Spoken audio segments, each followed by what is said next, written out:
Je me suis installé en 2013, donc je me suis associé avec mon père en EARL. Donc on a une activité viticole en appellation Cognac. Je suis bouilleur de cru. On est donc sur une structure avec une quarantaine d'hectares de vignes et 70 hectares de céréales. L'EARL existe depuis 2001 par mes parents.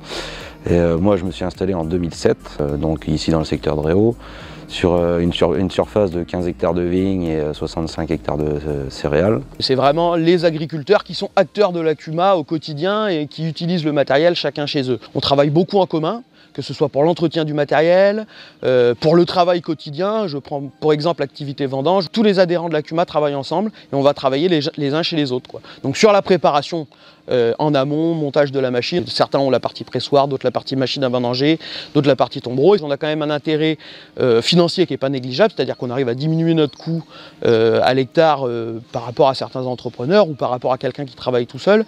Donc avec du matériel quand même très performant. La CUMA, moi c'est vraiment plus spécifique vendange et un peu les intercepts. Voilà, le matériel viticole surtout. Ce que j'aime bien à la CUMA, moi, c'est cette entente qu'il y a entre nous. On passe des bons moments, c'est agréable de vendanger dans des conditions comme ça. Sur une période de 3 semaines, c'est relativement compliqué à tenir.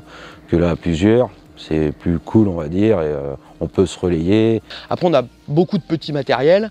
Je prends l'exemple de tout ce qui est travail mécanique, et notamment de l'interrang en viticulture. C'est du matériel qui ne sert pas beaucoup, pas longtemps. C'est sur ce type aussi d'activité-là et d'outils-là que la CUMA, je pense qu'elle a de l'avenir. C'est vrai que par rapport à une certaine unité de matériel qui sert, on va dire, une courte période dans l'année et qui a un coût, c'est vrai que ça réduit vachement les coûts d'avoir du matériel en CUMA. Il y a vraiment un intérêt financier pour le jeune qui s'installe de rentrer dans une CUMA et de prendre des parts dans du matériel pour une installation un peu plus sereine financièrement. Et ça permet aussi d'avoir du lien avec les agriculteurs autour, de prendre des conseils, d'échanger sur des pratiques, sur du travail. Il y a cette convivialité où on se retrouve tous ensemble, comme disait Gaëtan. Voilà, la communication, ce lien social qu'il y a entre nous, quoi. Et bon, pour tous ces points-là, je pense que c'est quand même un atout et une force.